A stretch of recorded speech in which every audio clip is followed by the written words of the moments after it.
This is a good way, this is the best way I can describe to help a beginner smooth out the shifting pattern. Car's not on, we're sitting in a garage, foot on the clutch depressed all the way, and just the pattern of running through the gear shift. We're never trying to force and do right angles or force the gearbox to move against its will. Gearboxes, there's locator springs there and there that bring the gearbox back to a center line. Those springs also assist in the path up and then the path back of the gear shifter. That way it's a more fluid operation, much easier on the gearbox synchros and the gearbox internals. So we'll start off in first, and just rather than grasping, there's no right or wrong, but the general method is to wrap your hand partway around the gear shift for pulling back, and then you can either change that to this method for going up, or you can use the other side and use the palm of your hand to push the shaft the other way. It's a personal preference. There's no real right or wrong that we're going to discuss for learning. That's something for much later on. We'll go to first. Obviously, as we come from first, you have to hold the gearbox over, because the centering spring will try and bring it back. But if you can, you just have to hold it over and go down to second. So we've still got the clutch in.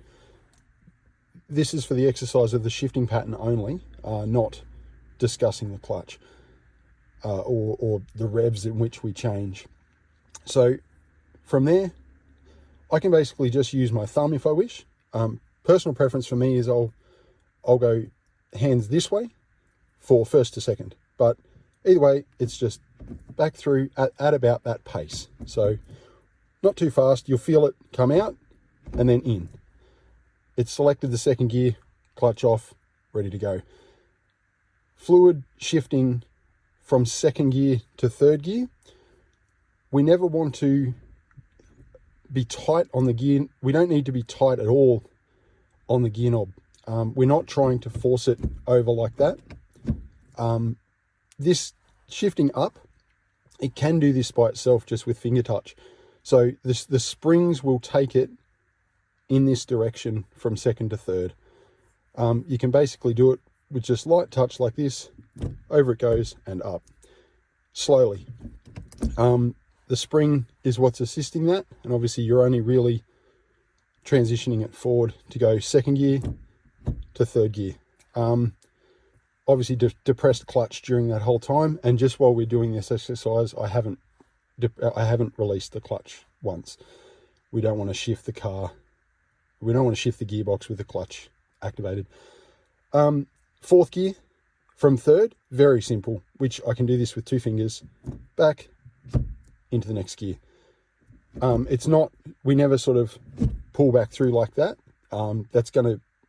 That puts stress on the synchros inside the gearbox, and they're just not designed for that sort of harsh transition.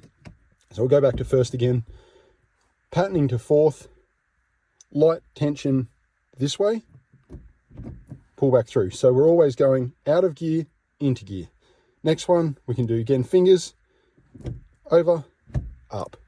Not a problem there. Fourth, again, fingers, out of gear, into gear. Fifth, it won't carry it over. You have to work against the spring, but I can still do it without grasping the gear knob. It's just over. That's it. Always again, out of gear, into gear. Sixth gear, very similar to going first to second, but on the other side. Coming back through the gears, we'll start in fourth. Coming back, if we're downshifting from 60, 70 kilometers an hour, 60 kilometers an hour in fourth gear, that's a simple out of gear, into third gear, foot off the clutch slowly, and braking if we need to slow the car. Back over, it's not, harsh. We're not grabbing hold of the gear knob. We're not clasping it again. this is just always in two. We're always working with 2 gears each time we're changing. It's not one. So we're going out of third, over, into second. Nice and fluid. We're not sort of, you know, again, grasping like that is not how your gearbox wants to work. Let it pop out, over, and then first gear, back to first gear, which you'll rarely do with the car still engaged or moving. Generally, it's once you've pulled up, you'll then just go back to selection. But again, I can do that just with my hand, with the palm of my hand. One finger change, up, back, up again against the spring, over and up. But always one gear, out of one gear, into the next gear. Obviously fluid clutch movements while you're doing that, and in one clutch motion.